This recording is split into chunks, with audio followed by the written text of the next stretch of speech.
الله وبرکاتو. نن به موږ د هغه څه په اړه وغږیږو چې موږ ټول یې تجربه کوو چې هغه احساسات دي. احساسات کولی شي موږ پورته کړي، موږ ښکته کړي یا حتی موږ په بشپړ ډول ډوب کړي. سبحان الله. احساسات د موږ اړیکې او حتی زموږ اړیکې له الله سره جوړوي. همیش دغه یو رقم احساسات دي، دا ټول په دا یو رقم احساساتو کې روان دي. هیڅوک هم نشته چې داسې یو دقیقه ودرېږي چې ودرېږه چې دا زه کنټرولولی شم که دغسې اتوماتیک کې روان وي.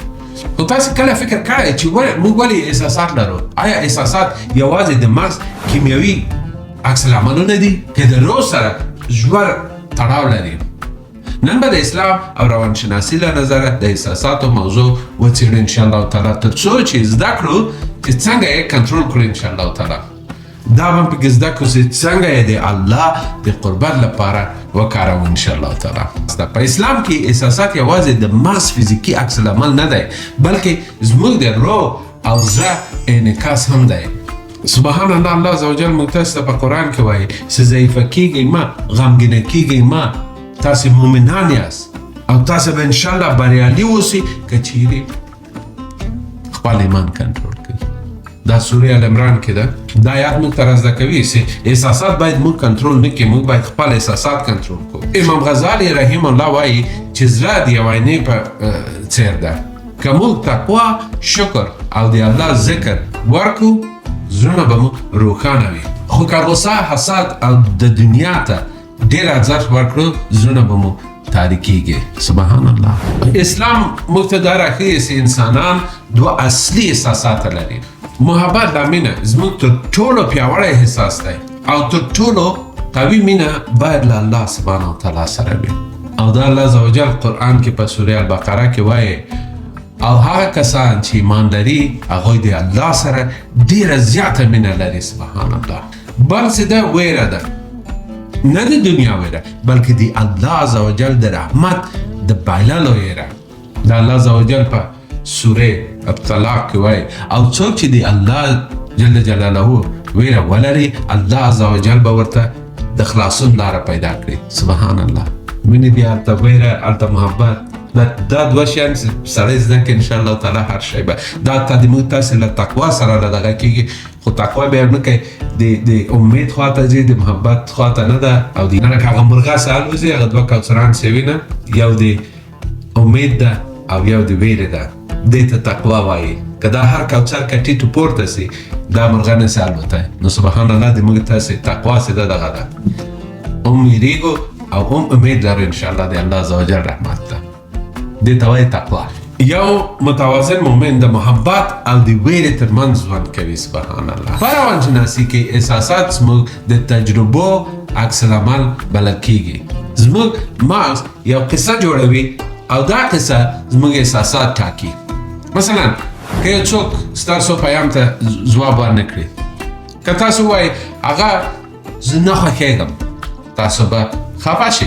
که وایئ چې مصروفه ده، تاسو بې پروا یاست، هېڅ په قصه کې نه کېږي. او که ووایئ شاید مرستې ته اړتیا ولري، تاسې دغه مهرباني احساس درته پیدا کېږي چې هله که کومک ته ضرورت ولري.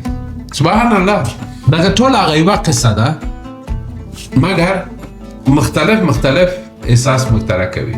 او دا ټول پر کومه مبنا باندې چې موږ تاسې ځان ته څه وایو، څه قسم په سر کې جوړه کړې ده.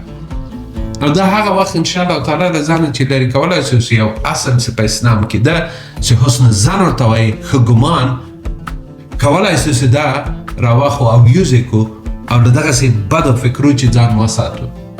رسول الله صلی الله علیه وسلم ویلي وو خپل ورور ته باید اویا شیانه جوړ کړي چې د هغوی اکسکیوز جوړ شي چې ولې نه ده راغلی. مثلا د تاسې یو دوست محفل ته نه راځي، رسول الله صلی الله علیه وسلم وایي اویا اکسکیوزه باید ورته جوړ کړي چې ووایي چې دا سړی مصروفه و، دا و چې څوک ځینې خفه نه سي. نو سبحان الله موږ ته وګوره نافر هېڅ کار هم نه وي کړی، موږ اویا نور شیان هم پسې جوړوو. نو تاسې فکر کوئ چې په دغسې عقل په دې قصو چې تاسې ته ځان ته جوړوئ، تاسې به د دې دنیا کې خوشحاله یاست. آخرت خو دورې پرېږده، هغه خو جلا خبره ده. په دې دنیا کې هم خوشحالي نسې لیدلی. نو دا ډېر زیات مهمه ده چې حسن ظن همیش باید موږ تاسې زده کړو او کار ځینې واخلو. ښه ګمان، همیش ښه ګمان، دې ته وایي حسن ظن. په عربي کې. رسول الله صلی الله علیه وسلم موږ تاسو ته ویلي و چې له بدګماني چې ځان وساتئ، چې دا ډېر یو خطرناکه دغه ده کردار ده. بله وار که درسې خفه سئ چا چې له هر شی اوسې د ځان یو سوال وکړئ چې ما ځان ته څه قصه جوړه کړې ده په دا خپل سر کې. دا ډېر زیات مهمه ده چې تاسې دا قصه چې تاسې په خپل سر کې جوړ کړې دا باید یو بررسي کوئ او انالایز یې کوئ. آیا یو بله لاره ستاسې زه دې حالت ته په مثبته سترګه وګورم؟ دا په خپله دغه سوالونه ستاسې له ځانه چې وکړئ دا تاسې ذهنیت ته قدرت ورکوي او خود احساسات هم په کنټرول کې راولي. سبحان الله. اوس نو تاسې پوهېږئ چیرې یوز کوئ چیرې نه کوئ یوز.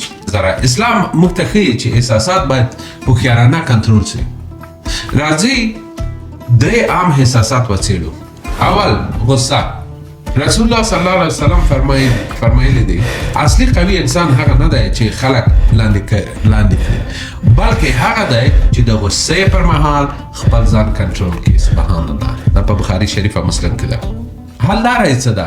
اعوذ بالله من الشیطان الرجیم ووایي. ښه ولاړ یاست کښېنئ او که ناست یاست بیخي پرېوځئ لا وغځېږئ او داسې وکړئ لکه د اوبه چې دی دغه په خپله دا غصه سړوي. سبحان الله. دومره حسد.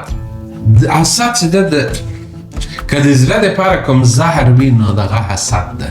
هر انسان چې حسود و هغه په زړه کې بیخي زړه یې له زهرو ډک ده. الله عز وجل موږ تاسو ته وایي په سورې الفلق کې تاسو به په یاد وي او له حسدګر نه کله چې حسد کوي د هغه شر څخه پناه وغواړئ. سبحان الله. حسد دونه بد شی ده او سبحان الله حسودان په هیڅ چا باندې هم شی نشي کولی. تنها ځان خرابوي. نو که ځان خرابوي بهترین لاره یې حسادت ده. حسادت شروع کړي تم ژوند تباه ده خلاص. کله چې د چا بریا وویني ماشاءالله ووایي، د خپلو نعمتونو شکر وباسئ. سبحان الله. صدقه ورکړئ ځکه چې ورکول د صدقې زړونه نرموي. سبحان الله. نبوي حل لاره دا ده چې رسول الله صلی الله علیه وسلم به همیشه دعا کوله، یا الله زړه مې له غم او اندېښنې نه وساته او زه تا ته پناه وړم. سبحان الله. که دعاوې د رسول الله صلی الله علیه وسلم تاسې داسې دقیقا سم مطالعه کوئ. سبحان الله. ډېر زیات کوشش کړی د رسول الله صلی الله علیه وسلم چې ځان له دغه منټل سایکولوژیکل پرابلمونو چې ځان وساتي. او د موږ تاسې په افغانستان کې سبحان الله تر د څو کاله مخکې خو چاته سټرس هم نه پېژندلو الحمدلله سره راغله د خارج ته په سټرس هم پوه شو. نن وخته پورې څوک خبر لا نه د سټرس شی ده. دا له څه شي ده؟ دا ایجوکیشن موږ تاسې نه لرو. داسې سیستمونه یې راباندې دغه کړي دي، پاچاهان کړي دي. هر یو سره راغلی د ایجوکیشن پر خلاف باندې، یو د اسلام په نامه، یو د کمونیست په نامه، یو په دې په نامه. په دې ارزښت ده خلک پرېږدي ځان ورسوي. ورک کسب منه خرابوي. که په دې باندې شروع شو ملاکم ویډیو په لاسو ساعتو خلاص شي. خیر موږ تاسو به صبر وکړو. ان الله مع الصابرین ان شاء الله تعالی. نو څه حل لارې موږ تاسو لرو؟ لمونځ ته وخت ورکړئ. دا د روح لپاره اکسیجن دی. سوره الضحا تلاوت کړئ. دا سوره د رسول الله صلی الله علیه وسلم د غم پر وخت نازله شوه. ذکر وکړئ. سبحان الله، الحمدلله، الله اکبر. د زړه سکون ده. سبحان الله. دا ذکر تاسې همیش کوئ بیا ګورئ استراحت زړه سکون پیدا کوي. ولې یوازې درمل نه بلکې روحاني درملنه هم ضروري ده. نن ورځ ډاکټران اکثره وخت د درمل د احساساتو ستونزو حل ګڼي، خو د ستونزو اصلي حل دا نه دی. داسې فکر وکړئ چې یو ځای زخمي سي، یوازې چې هغه راواخلئ ډاکټر ته ورسئ ویې ګنډئ سمې پټ کړئ، صرف یو پلاستر پر اچوئ خلاص. ته فکر کوئ زه جوړ یم. دغه مدرن سایکولوژي دغه شیان تاسو ته وایي. در هغه روی به ستا پرې ایښې ده، سم صحیح معالجه یې نه کوي. سبحان الله. د روح دپاره حقیقي درملنه لمونځ روح پیاوړی کوي. ذکر د زړه سکون دی. صبر او کلید د موفقیت ده. او توکل پر الله باندې اندېښنې بیخي کموي. سبحان الله. بیا نو تاسې پوهېږئ چې داسې الله باندې زه توکل کوم چې هغه پاچا د کائناتو ده، نو بیا نو څه غم لرئ؟ نتیجه یې څه ده؟ د احساساتو قدرت زموږ په لاس کې دی. احساسات موږ دښمنان نه دي بلکې لارښوونکي هم دي. که موږ احساسات درک کړو، که د الله د محبت او ویرې ترمنځ توازن وساتو، که خپل منفي فکرونه مثبت کړو او که خپل ژوند د الله سبحانه وتعالی سره وصل کړو نو موږ به احساسات کنټرول کړو نه دا چې هغوی به موږ کنټرولوي. قرآن چې ده سبحان الله د زړونو درمل ده او ډېره ښه لاره ده چې موږ تاسې الله عز وجل ته ځان نږدې کړو. سبحان الله. یا الله زموږ زړونه د صبر حکمت او سکون څخه ډک کړي انشاءالله تعالی. که دا پیغام تاسو ته ګټور و نو له ټولو سره یې شیر کړئ انشاءالله تعالی. خپلو دوستانو ته یې مالېږئ، لایک کړئ او سبسکرایب یې کړئ. څوک سبسکرایب دونه خلک چینل ته ګوري، څوک سبسکرایب هم نه کوي. هغه زر سبسکرایب کړئ انشاءالله تعالی. زموږ تشویق څه په خیر نور ویډیوګانې ښې ویډیوګانې درته جوړې کړو په خیر سره. نور هم ډېر زیات وخت نه نیسمه. که ورځ وي ښه ورځ، که شپه وي ښه شپه درته غواړم. السلام علیکم ورحمة الله وبرکاتو. خدای پامان.